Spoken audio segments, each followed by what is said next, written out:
Hello, everyone, and welcome to our webinar.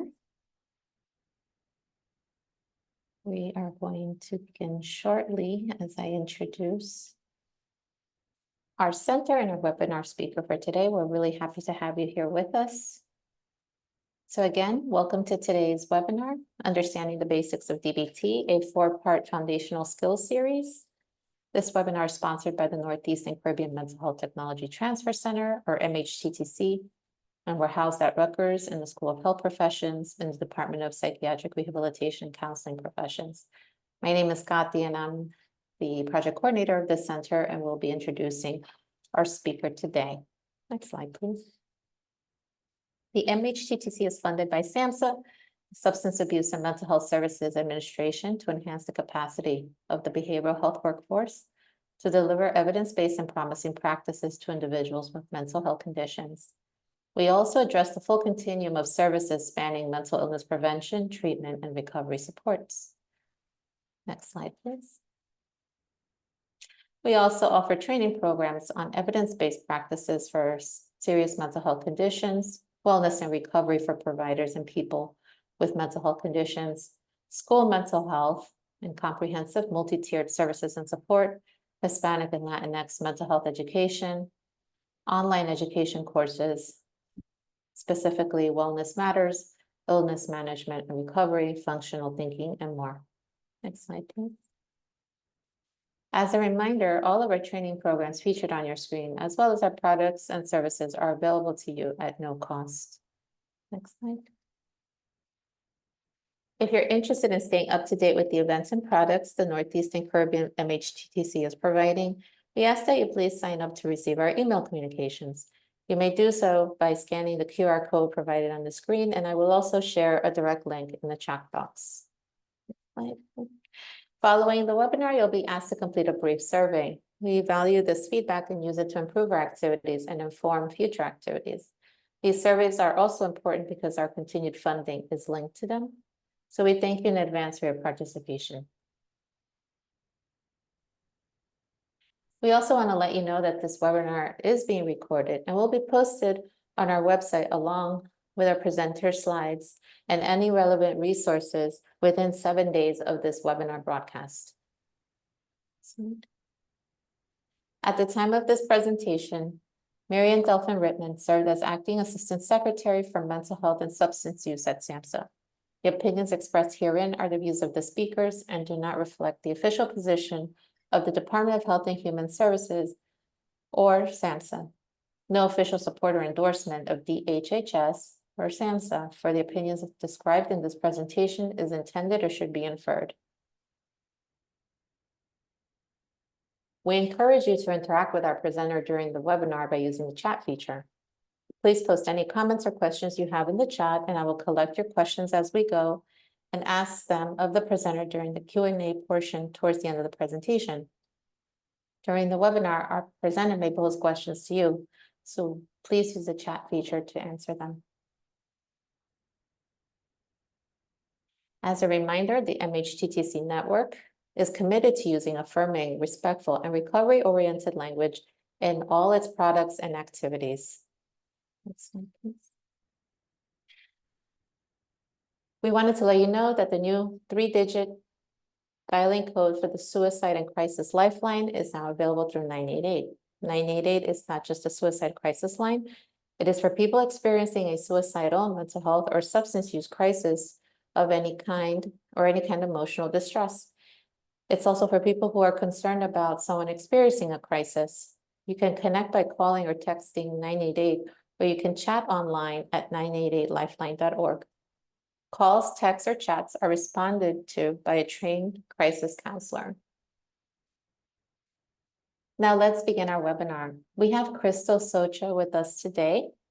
Crystal is a PhD candidate and senior training and consultation specialist at Rutgers School of Health Professions in the Department of Psychiatric Rehabilitation and Counseling Professions. Crystal's primary role includes providing in-person and remote training, consultation, and technical assistance to New Jersey agencies that provide community support services. She has over 10 years of experience in the behavioral health field, delivering trauma-informed, culturally responsive, gender-affirming care, and supporting individuals in building a life worth living.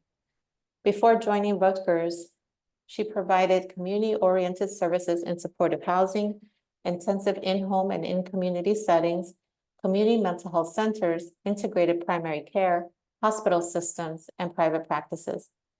She has received a 40-hour foundational training in dialectical behavioral therapy by a Linehan board certified clinician and utilizes a DBT informed approach within her work as a counselor. Again, I want to welcome everyone, and I'll turn it over to Crystal. Thank you so much. Thank you for the warm welcome.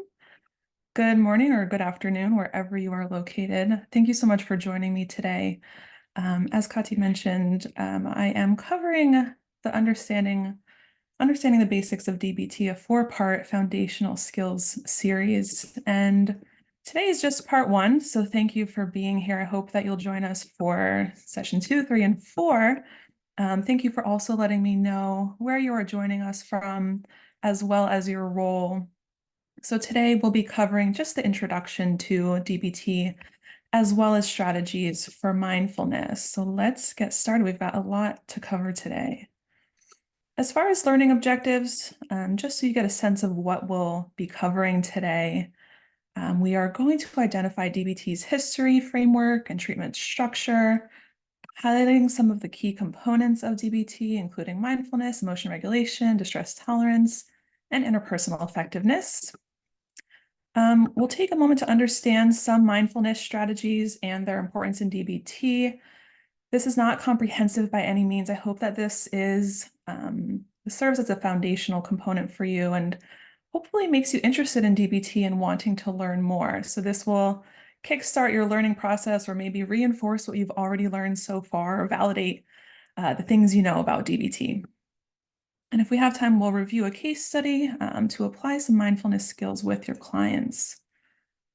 So what is DBT on a scale of 1 to 10, 1 being not familiar at all, 10 being you're extremely familiar, you're an expert, you can do this presentation as well. Where do you land on this scale? And there's so many of you, so I'm seeing numbers come in. That's great.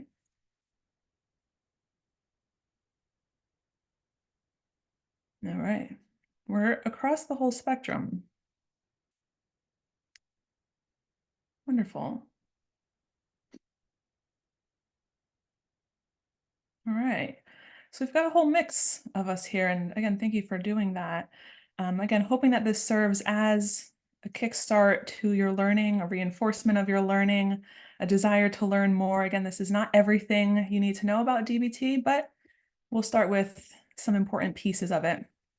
So when we're looking at DBT, I'll talk a little bit about what it is and criteria in the beginning, as well as some foundational components. So dialectical, of course, the D in DBT means dialectical. And a dialectic really is this synthesis of opposites. So this combination of both acceptance and change, and this idea that opposites can coexist. And Marshall Linehan, who we'll talk about, created DBT, realized that there was too much focus on validation or the acceptance piece, and too much focus either on the opposite end for change and being solution focused and wanting clients to engage in the next step to achieve their goal. But clients felt invalidated on both ends of the spectrum. So she found that treatment lowered symptoms, but not suffering. And dialectics really tell us that clients need both validation as well as they need to be taught skills. So they need that acceptance piece and they need that change piece. The B stands for behavior, and we know that there is a behavioral component in this approach. So this means that we really need to assess the situations that our clients are in order to make sure that we figure out their goals, we're able to help them problem solve, and they're able to then problem solve on their own, and give them the hope that behaviors can change, and behaviors do serve a function. They're not random. The T for therapy. So this again includes a combination of individual therapy, group therapy. We'll talk a little bit about the structure, and really is a comprehensive evidence-based treatment.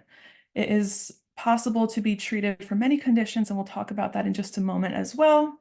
But again, the key piece here, or the takeaway, is that it focuses both on acceptance strategies, which include mindfulness and distress tolerance. We'll talk a little bit about that, as well as those change strategies, so emotion regulation and interpersonal effectiveness. So some of the history when we're talking about DBT was really developed in the mid to late 19th century by Dr. Marcia Linehan as she was studying suicide or suicidal behavior. And we later found out that she also was diagnosed with borderline personality disorder. And so this was really intended to be supported for people who were focused on behavior change, but then she discovered that CBT, or that behavior change alone, was not working as well as it was intended for people with borderline personality disorder. And people who were only using a CBT or behavioral approach, these clients felt misunderstood, criticized, invalidated. They often left treatment early. So DBT then transitioned and currently combines both aspects of CBT as well as mindfulness and a humanistic approach to really emphasize change and validation of the client. So although it was originally started and created for people with borderline personality disorder, it is applicable to many populations. So what are some of the populations that you all serve, or perhaps if you're a student, populations that you hope to work with? Let me know in the chat.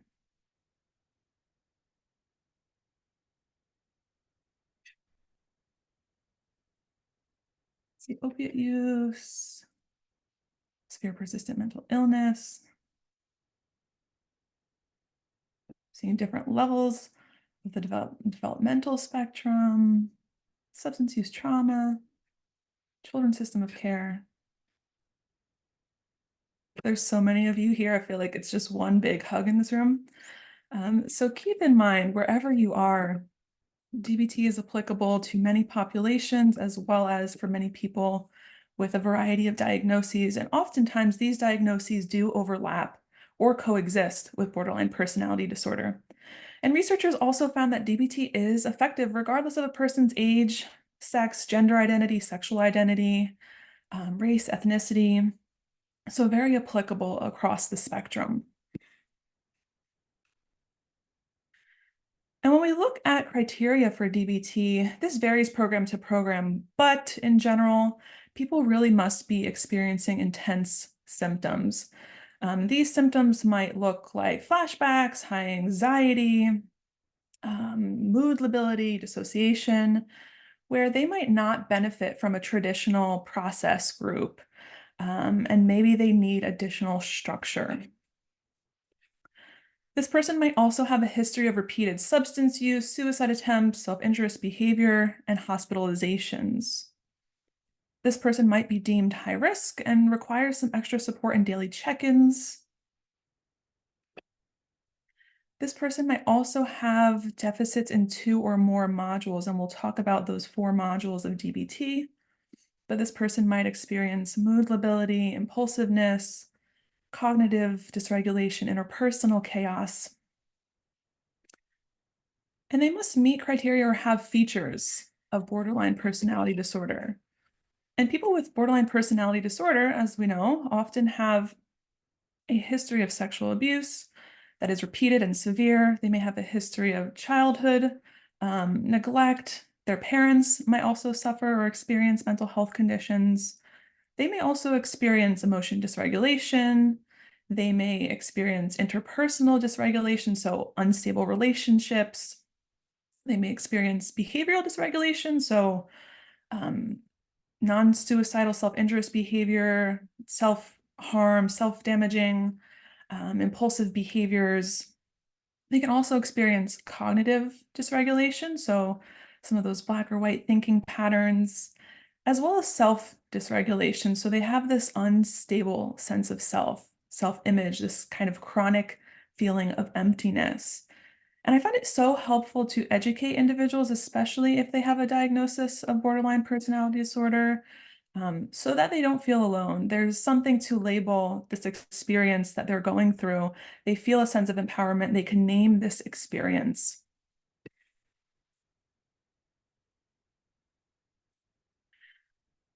And so the structure of DBT in its traditional format generally takes about 6 months to a year or more. Each module could take up to 6 weeks, but each program again runs differently. If you are working at a program or hope to work at a program that is DBT adherent or DBT informed, they may include some of the following. So you'll have weekly outpatient individual psychotherapy with this person. This person will also attend weekly outpatient skills groups. There's between session phone coaching, which really just serves as a way for the client to identify what's happening for them, describe skills that maybe they've already tried, and now you are working with this person to encourage and suggest new skills to try. And then the client agrees to try the skills on their own. And to mention as well with the group skills groups, what we really want to highlight is that often the format of these groups work with having kind of this beginning ritual or mindfulness exercise. You're then reviewing skills that maybe were covered in the past.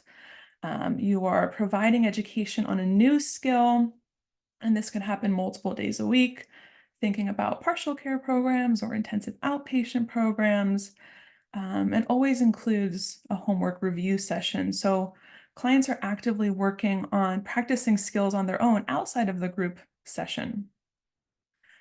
Therapists who are involved in DBT or work at a DBT informed program or DBT adherent program, do engage in weekly therapist consultation meetings. So being able to connect with each other for support, as well as pharmacotherapy or medication management is provided.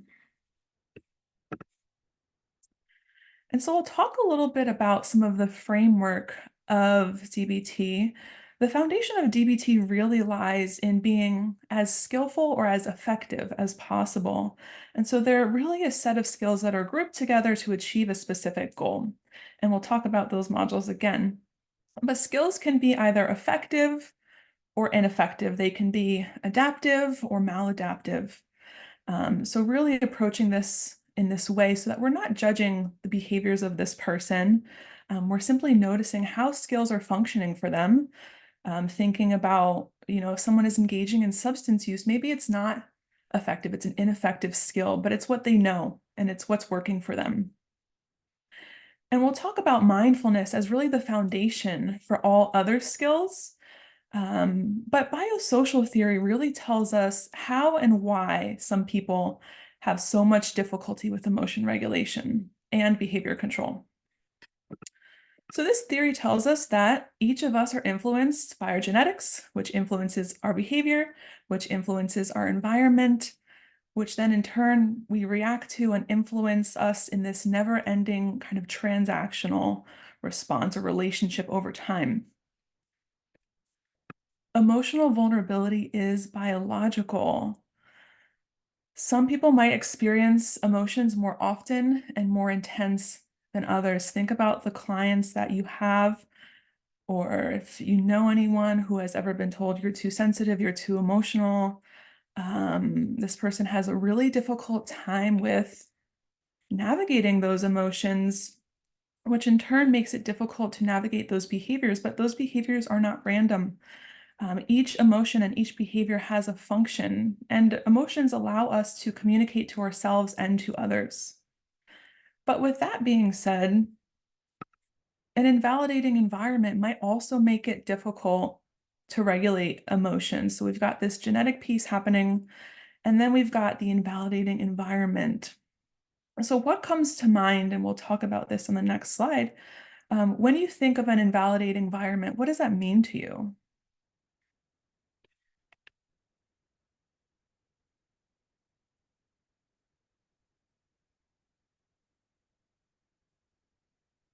And I'm a cat person, so you may visualize a sad cat.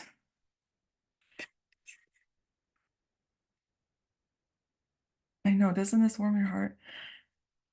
People who tell you your experiences are wrong, feelings are dismissed, not feeling heard, not valued. Sports, I see someone shared an example, being labeled as soft, which is invalidating. Others don't understand how you feel, not being taken seriously. Yeah.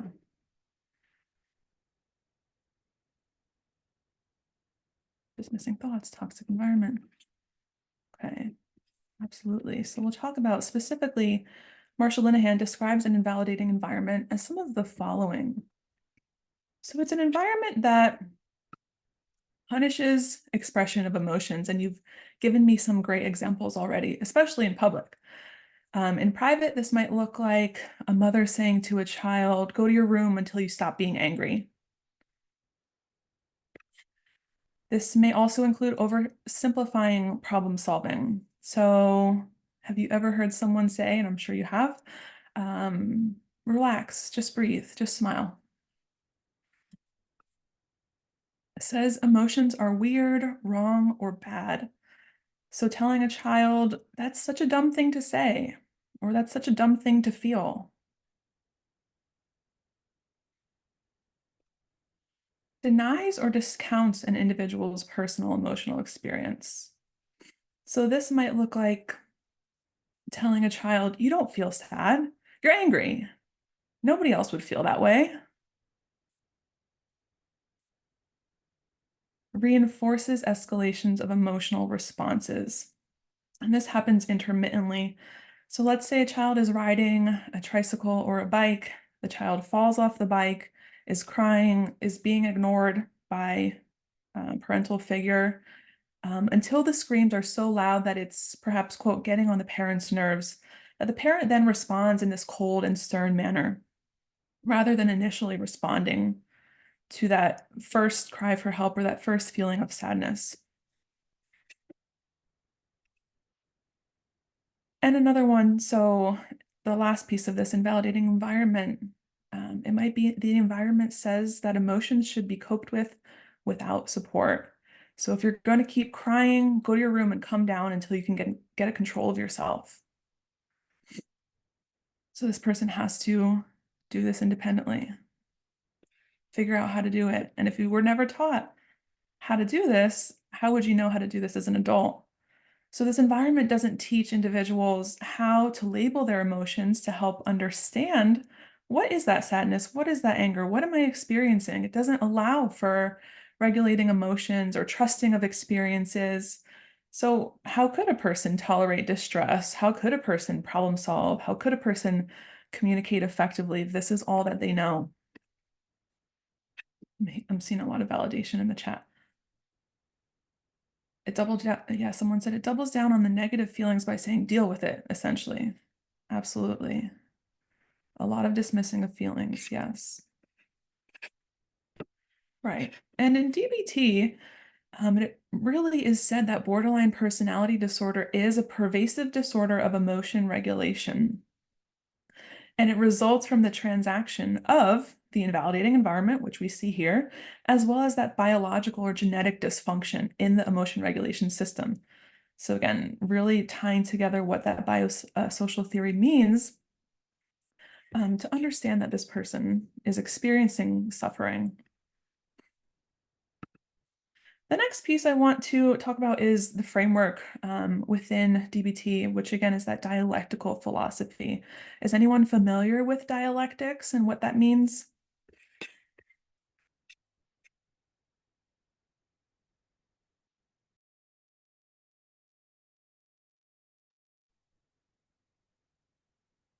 Yes. Yes. Okay. So it really is almost the opposite of black and white thinking, staying away from extremes, where instead of either or, it's both and. It's kind of like brain yoga. You're balancing both sides to become more flexible. So if you're not familiar, dialectics again really just say that two opposing truths can be true at the same time. So you're helping clients to let go of that black and white thinking, that all or nothing thinking. And I'll ask you this, have you ever been around a group of people and still felt lonely.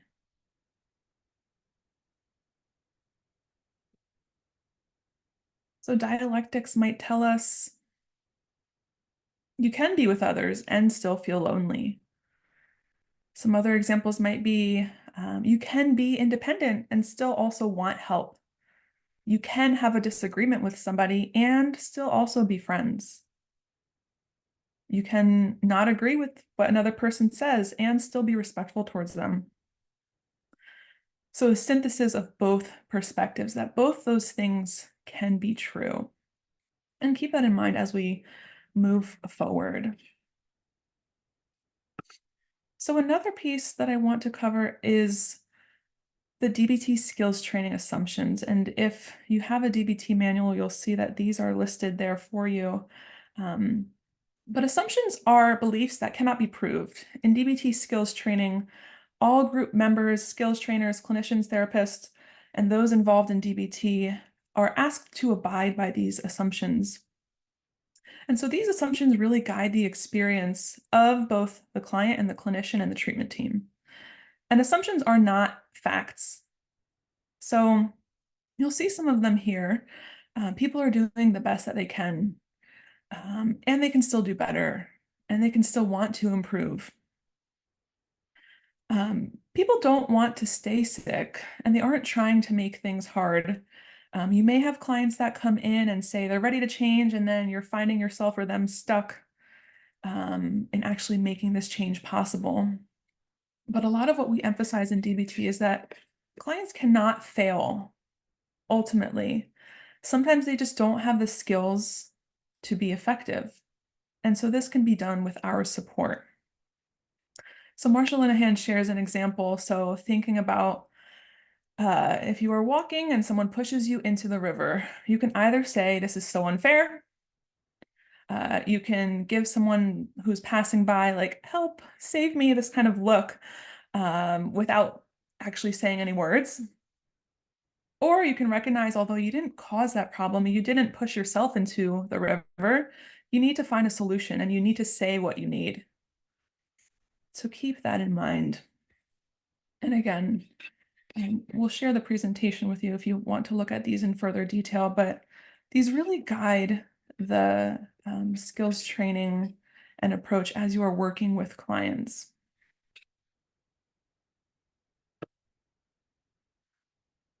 So some primary targets of DBT include this main overarching goal, which really focuses on building a life worth living.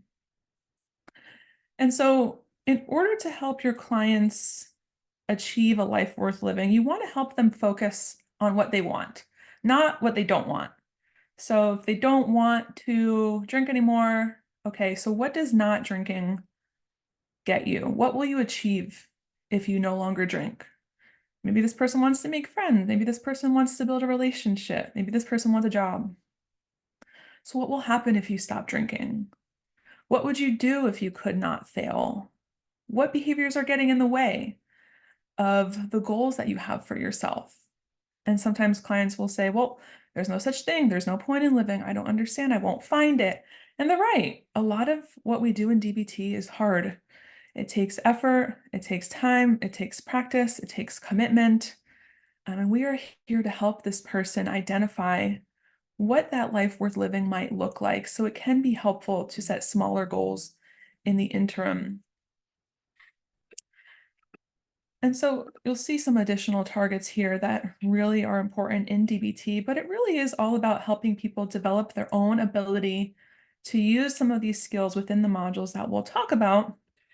And a lot of this, especially if you think about goal setting, or if you're working with clients, you know that much of it really is using motivational interviewing as a strategy to explore a person's readiness to change. So where do you hope to be in 6 months? How would you like things to be different?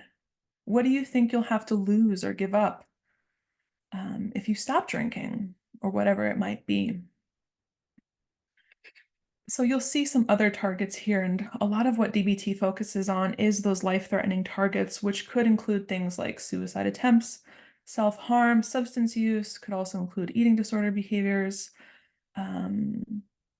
So that's really some of the primary focus along with this life worth living goal. Therapy interfering really just means anything that gets in the way of the process. Is this person late to group all the time? Is this person not showing up to your appointments? Quality of life might mean unemployment, financial instability, impulsive spending, and then the skills acquisition. So what skills does this person need to be effective in achieving this life worth living? What does this person need to acquire in order to be successful?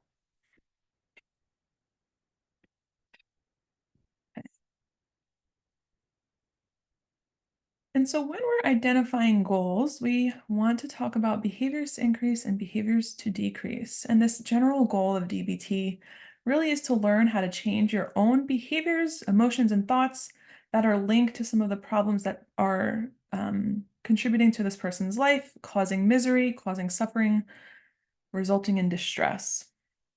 And so when you're working with someone on deciding some of these goals, you really want to explore, and there's a really great handout in the beginning of the manual that helps this person look at some of these behaviors on a piece of paper. Maybe they can acknowledge some of the things that they're really struggling with. So you are taking some time to explore some of these behaviors. So if this person experiences mindlessness, for example, being out of touch with reality, kind of feeling like they're on autopilot, a sense of emptiness. The piece that we want to incorporate into this person's life are those mindfulness skills. So we're increasing some of those skills deficits areas. If a person experiences interpersonal conflict and stress, perhaps loneliness, we want to increase those interpersonal effectiveness skills. If this person has extreme, intense, kind of up and down emotions, maybe difficulty in regulating emotions, that's where that emotion regulation skills module comes in. And then for those who are struggling with impulsive behaviors, perhaps acting without thinking, difficulties in accepting reality as it is, we want to teach distress tolerance skills. And we'll talk about all of these in the coming weeks. But keep in mind that behaviors that are reinforced will continue. And sometimes as counselors, therapists, people in the field, we forget to provide that positive reinforcement for every behavior or every skill that's practiced. So you want to make sure that you are positively reinforcing this person for their efforts, for their energy, for the commitment that they are doing to trying something different that might feel really uncomfortable, especially, again, if they were taught some of those behaviors that we mentioned in that invalidating environment, those behaviors were reinforced. So how can we help this person really challenge and shift into a new behavior and then reinforce them for that? I also find it helpful to keep in mind a few things, especially anytime you remove an old behavior, you want to replace it with a new one, whether it's smoking, binging, purging, restricting, substance use. You want to replace this behavior with a new behavior. And this is true for any skill, DBT or not. But sometimes we're taking something out of a person's life without the consideration of teaching them a new skill.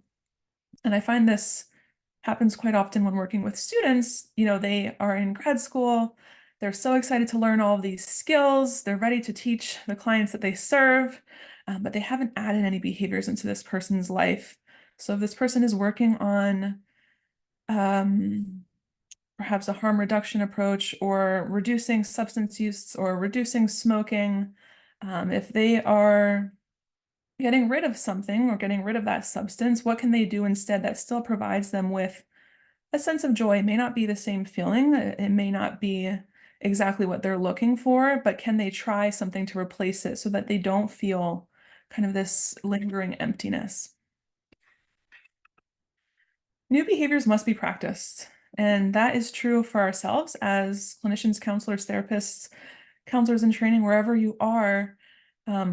For ourselves to practice some of these skills, as well as practicing with clients, encouraging clients to practice on their own.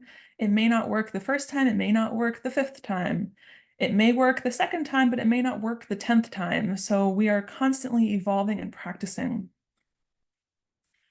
We want to also anticipate moments of difficulty and plan ahead, especially If we are teaching new skills and this person has an upcoming, let's say, encounter to engage with family, but family is really triggering for them, how can we cope ahead and plan some skills to prepare for this encounter rather than kind of sending this person off and hoping for the best? We want to set this client up for success by preparing for those really difficult, challenging, uncomfortable, distressing moments. Plan ahead and almost role play or play it out, like play that tape forward together in real time.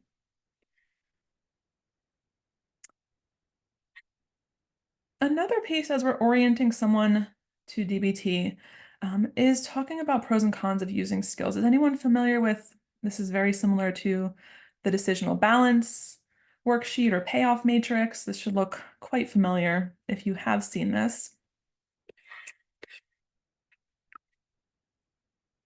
Yes, okay, great.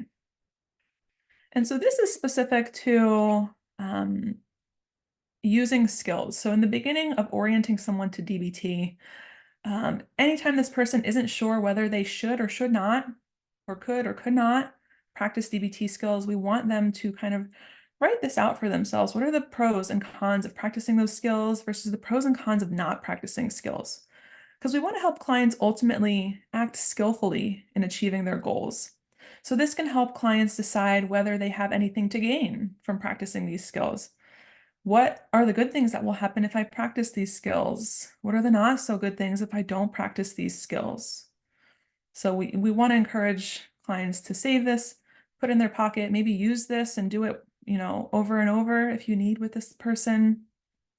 But there is a specific worksheet, and I found it helpful to make like an index card version to keep this and take a picture, put it on this person's phone, have it in their wallet, put it in their pocket, just as a reminder of what it might look like to practice those skills.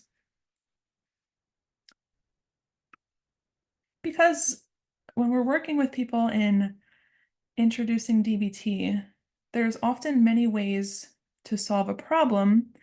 And if a person is not interested in engaging in skills, you'll see a variety of ways that this person can solve a problem or solve a difficult situation or not. So the first piece here, this person can solve the problem by changing the situation. They can identify all the details of this problem. They can avoid, leave, get out of the situation, working on solving the problem that is causing them pain, stress, discomfort. What are some fears that clients have identified? So thinking about whether it's a fear or even a conflict, what are some fears that clients have when you're working with them? And I'll give an example just to kind of think this through. So let's say you have a client who has a fear of flying, but their goal really is to see their family. How would they be able to, let's say they avoided flying for the rest of their life, they would have never see their family. So really exploring how they can solve this problem. Maybe that means, receiving treatment for gradual exposure for this fear of flying. If this person has conflict with a partner, maybe they're avoiding this partner. Maybe they're just thinking about, you know what, I'll just get a divorce. They're not going to talk to them. But could this person solve the problem through going to couples counseling? If they can't solve the problem, we can try to feel better about the problem. So you can teach this person how to use emotion regulation skills by changing or regulating your emotions or your emotional response to that problem. This person can also accept and tolerate the problem. So using distress tolerance skills, which we'll talk about next week. This person can also stay miserable. And I've, kind of outlined these options for problem solving very simply and matter-of-factly. This person can use no skills and make things worse. This person can use skills ineffectively. This person can use ineffective skills like substance use, engaging in disordered eating behavior, self-harm. So keep all of that in mind as we are working with someone. There's a few options that this person has. Can they solve the problem? If not, can they feel better about the problem? Can they accept and tolerate that distress for the moment? Perhaps there's no way to solve the problem in that moment. Alternatively, they can choose to stay miserable, stay suffering, make things worse. And we know the combination of pain and resistance often equals this suffering, but pain and acceptance results in freedom. So keep that in mind, and we'll talk about this next week.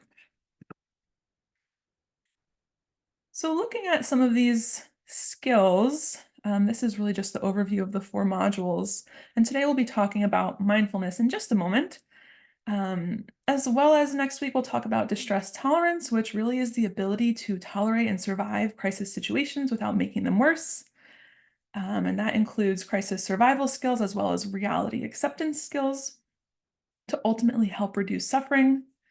Emotion regulation, which enhances this person's ability to control their emotions, even though there's no real possible or feasible way to fully control your emotions. Marsha Linehan says that we are who we are to an extent, and emotionality is just a part of us. But we can learn how to understand, label, name, change our responses to emotions, manage really difficult emotions. And these skills we'll talk about, especially even with distress tolerance, the goal isn't to avoid your feelings and emotions forever, but to really get through difficult times. And then the last one is interpersonal effectiveness. So helping us maintain and improve relationships with family, friends, partners, loved ones, strangers, your cashier at the local grocery store. Okay. I know I'm moving fairly quickly through this, and I just want to save some time. Now we'll get into some of the skills piece. And again, just really a high level overview. But what comes to mind when you think of mindfulness? What is mindfulness to you?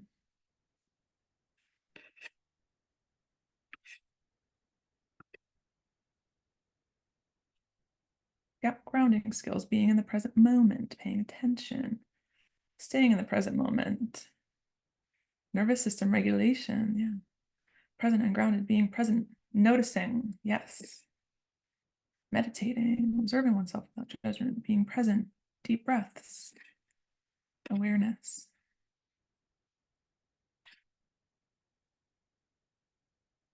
Slowing down, I like that one. Great. Yeah, so mindfulness skills really help us to focus our attention on the present moment without attachment, without judgment, and simply noticing when our mind wanders and doing our best to bring it back, not quieting or emptying the mind. Sometimes that is associated with meditation. But mindfulness really is the thread that runs through all of DBT, because a person cannot be successful in identifying their goals or identifying what skills to use or problem solving or improving their happiness without mindfulness. And so some clients will say, oh, I hate breathing. And maybe you're really providing some education that mindfulness is more than breathing. And so we'll talk about that in just a moment. And I like what I'm seeing in the chat, recognizing what your body needs and trying to fulfill it with positive actions. Awareness without judgment. Yes. I've seen a lot of DBT experts in the chat. All right. So just a high level overview of mindfulness, and this is really identical to the handout in the DBT skills training manual, and I'll share those resources at the end. And mindfulness is just a practice that has been so widespread, but teaches clients how to do some of the following. And what I really like to focus on is this experiencing reality as it is and being less judgmental. So this repeated effort of letting go of judgments, of letting go of attachment to those thoughts, emotions, sensations, feelings, events, life situations, and removing that judgment. Easier said than done. And so some of the core mindfulness skills, and we'll talk about a few of these, include wise mind, the states of mind, which includes reasonable mind, emotion mind, and wise mind. We'll talk about a few of the what skills, so what you do to be mindful. And then mindfulness how skills, so how you be mindful. And there's a few of these in each. So within the what skills, you have observe, describe, and participate. We'll talk about 2 of those. And then the how skills, so how you be mindful And there's one mindfully, non-judgmentally, and effectively. And we'll talk about one mindfully today. So the states of mind are really where experience lives within us. So we have these three states of mind: reasonable mind, emotion mind, and wise mind. And reasonable mind, are often identified as rational mind, is very logic driven, task focused, ruled by facts, logic, reason. 2 + 2 = 4 in any context, regardless of the context. And reasonable mind on its own or alone can allow us to lack empathy or compassion for ourselves and others. Emotion mind is very much mood driven or mood dependent. It's where we are ruled by our feelings, urges to do things. And facts and logic are just not important here. But without emotion, we lose connection to meaning. And then within our wise mind is really where our values lie. So it's really that wisdom within each of us, that kind of gut intuition. We're able to see both the reasonable mind and the emotion mind, kind of on both ends of the spectrum. And within that, our values come together to align with your preferences, your true morals, beliefs, and values. And so when we're helping someone access their wise mind, I find it helpful to encourage them to ask themselves the following question. So, is this something that my wise mind would do? Is this action, thought, or plan wise mind? If not, what can I do differently? Or how can I respond differently? Or what can I do to get through this difficult feeling or situation? So I'll share an example. If you are working with someone with an eating disorder, and this client values thinness, we are in a society that is driven by thinness. Ask them to identify some of their values. This person might value kindness, women's rights, self-care, health. And so I often say there needs to be this balance or this synthesis in between. So typically when someone says, okay, they value kindness, you might ask, or I would say, how might restricting align with their value of being kind to their body? It doesn't. Restricting doesn't align with being kind to your body because you're not providing your body with nourishment. So restricting might not be a wise mind decision. So there's a really great handout, and we'll talk about in our emotion regulation session about values and priorities. So helping clients explore their values to really help them get to that wise mind place. Okay.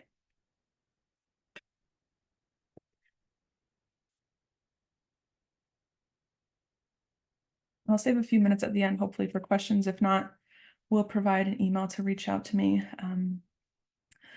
But moving through this next piece, so another part of mindfulness include the mindfulness what skills. And as I mentioned, this includes observe, describe, and participate.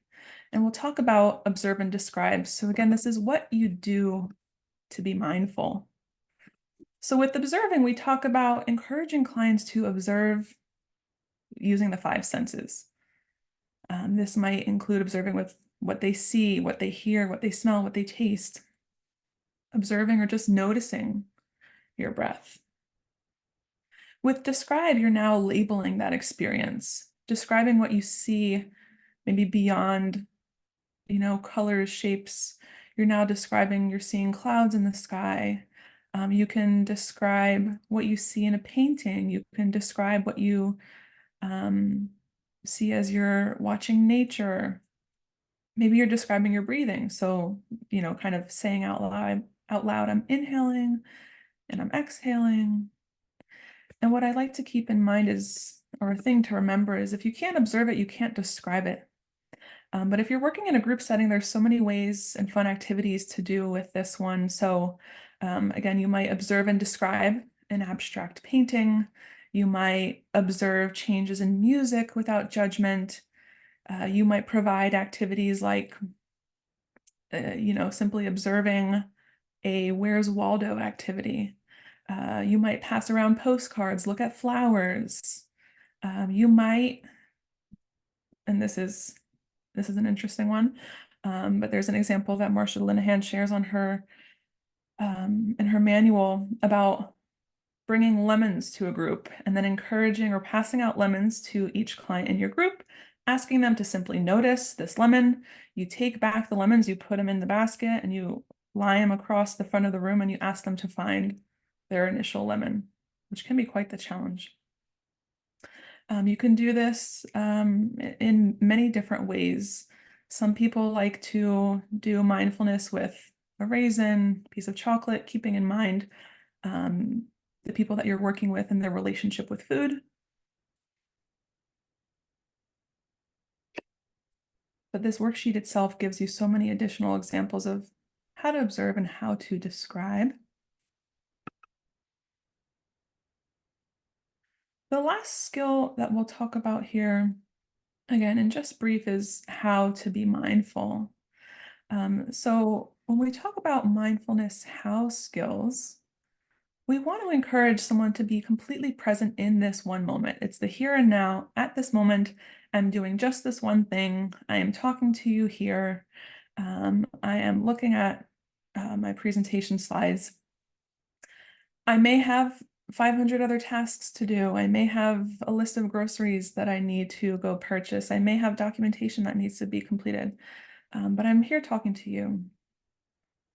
And so mindfulness really almost is the opposite of multitasking, and which really doesn't exist. But being one mindful and doing one thing at a time allows us to really be present in our lives as to not miss out on our lives. Has anyone ever driven, let's say, just from point A to point B and had no clue how you got there, but somehow you managed to get there safely?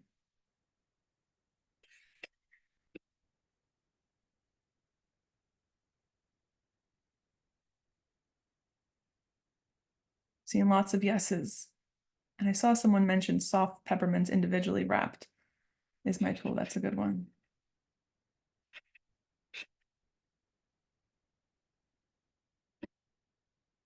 Yes. Someone says, yes, me today.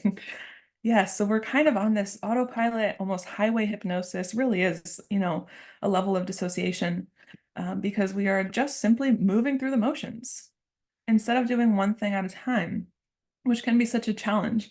Cars and being on the road there's so many distractions, of course. You have to, watch the light. You may have a podcast playing and listening to music. Maybe you're someone who just gets all your phone calls in during your ride to work. But mindfulness and one mindfully specifically encourages us to do one thing at a time. So when you're eating, eat. When you're walking, walk. When you're driving, drive. When you're worrying, worry. And so think about even in the mornings, is there an opportunity for you to slow down? I know that there's only so many minutes in a day and we have so much to do. But I often find myself, and I'll share, even in the morning, I'm turning on my coffee. I'm sticking toast in the toaster. I'm going to put eggs on the stove. I am doing, feeding the cat at the same time. And instead of that, could I do one thing at a time?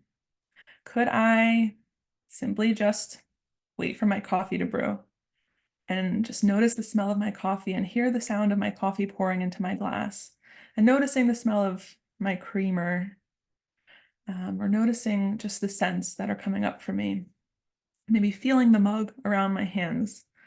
And you're probably like, I don't have the time for that. But could you try? Is there an opportunity to try? And if not, it didn't work. If not, maybe there's another opportunity. Amy says, as I'm driving, listening to this and eating my lunch. I know we're constantly on the go. And if you live on the East Coast or if you're in New Jersey, we live in such a fast-paced environment. And even in the world we live in today, there's just this sense of immediacy. We need things now, we need them fast. Yeah. So a lot of this is just letting go of distractions, doing our best to just simply notice where we are, doing one thing at a time, allowing ourselves, even if there's one moment in the day, to do one thing at a time. Meanwhile, I'm here sitting with two laptops, a a screen projector, sticky notes, coffee, water, a phone. There's so many things that are constantly distracting us, but doing our best.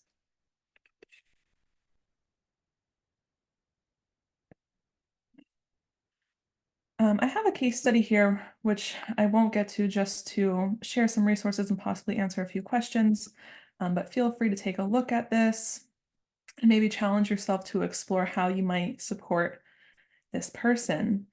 But I just want to summarize, and I know that there was a lot that we went through today, and I can really talk about DBT for hours, and this is just the first part, but want to highlight this emphasis on DBT being both supportive and validating, as well as behavioral and skill oriented. So having both a combination of acceptance and change. DBT does teach individuals the skills that are necessary to build a life worth living and to be effective for themselves, in their relationships with others, in their life. DBT does take time, energy, effort, and commitment. And in the following weeks, we'll talk more about skills. Today, we had to get through some just foundational pieces as it relates to DBT, but we'll take some more time to practice and look at some skills in detail. But really highlighting what we covered in brief today, mindfulness just helps this person focus their mind on the present moment without judgment, without attachment, simply noticing. I just try to equate mindfulness to noticing, simply noticing. And so what I want to encourage you all, your choice, as homework, as practice, as a take-home assignment, because it's so important that we practice the skills before educating clients on them so that we can give them and experience this full understanding. It's easier to, or it's actually really not as simple to educate someone on a skill when we haven't tried it ourselves. So whether it's trying, practicing a mindfulness what skill, a mindfulness how skill, or noticing those 3 states of mind, noticing when you're in emotion mind, wise mind, reasonable mind, noticing and taking a moment to, just be with one moment for yourself, observing and describing things around you for just a moment. What might that look like? And we'll explore, was it challenging? Was it difficult? Was it easy? Was it hard to let go of distractions, judgment? So your choice, taking a moment to practice any of those really shouldn't take more than a couple of minutes just to notice. So encourage you to do this and practice this in your own time. Please do join us next Tuesday, June 11th, 12 to 1 Eastern Standard Time for part 2, which is DBT skills training strategies for distress tolerance, which is actually my favorite one of all time. I love distress tolerance skills the best. And I wanted to share a bunch of resources that were shared to me when I received my foundational training in DBT. So kind of this first one was identified as almost a Bible, for lack of better words, which was shared with me, as well as these DBT skills training manual. So this is, your teaching notes as well as the worksheets and handouts. I also was at a training once and someone shared this skills workbook for psychosis. And then if you're working with adolescents, these 2 at the bottom are really great. And then you have DBT for Linehan board certification if you're interested in being board certified, as well as behavioral tech, which is the website of Marsha Linehan and her colleagues, which includes information, explanations, resources for practitioners and clients. And then Rutgers actually has created some DBT videos on YouTube that are just quick, easy, accessible, digestible. So here's my email if you are interested in reaching out. I know that we are at our time. I will pass it over to Katy. Thank you, Crystal. I appreciate such a wonderful webinar, and we have so much encouraging and positive feedback in the chat. Just a couple of questions that came into the Q&A, if you have a moment. Someone asked about, is DBT appropriate to use in one-on-one therapy, private practice, for example, with someone who is not diagnosed with borderline personality disorder? Oh, absolutely. I find the skills to be so easily digestible accessible, tangible. I think I would encourage you to teach skills as often as you can. Of course, it's most effective in its traditional format, but as someone who also has worked in various levels of care and private practice as well, yeah, of course, more power to you. Wonderful, thank you. So I have a couple questions that are coming about next week's webinar. I will email everyone a link to register if you haven't done so already, just so that you can also share with your colleagues. And as a reminder, we will email the certificate of completion within 7 days. In order to receive one, you must have participated at least 50 minutes in the training. And you will receive one to the email that you registered with, along with the link to download the presenter slides in PDF format, and also a link to the recording. So you can also share with your colleagues. We also have a library of training products and resources. I can share that with you as well about our upcoming webinars. And we also have a podcast called Toward Wellness and Recovery. You can find it either on Spotify, Apple Music, or Podbean. And our current series is Flourishing at Work, a plan for helping professionals. And we think we might also find it useful. Next slide, please. Next slide, please. We invite you to connect with us either through email or also follow us on our several social media outlets on Facebook, Twitter, and LinkedIn at Northeast and Caribbean MHTTC. I want to thank Crystal once again, for providing us with such a wonderful webinar on the foundational knowledge on DBT. And we look forward to seeing your presentation again next week. And we want to thank everyone for your active participation. We really appreciate the engagement, the interactive engagement that you've had with our presenter during the webinar. We hope you have a, thank you. We hope that you have a wonderful rest of your day. Thank you, everyone. Thanks for being here. See you next week.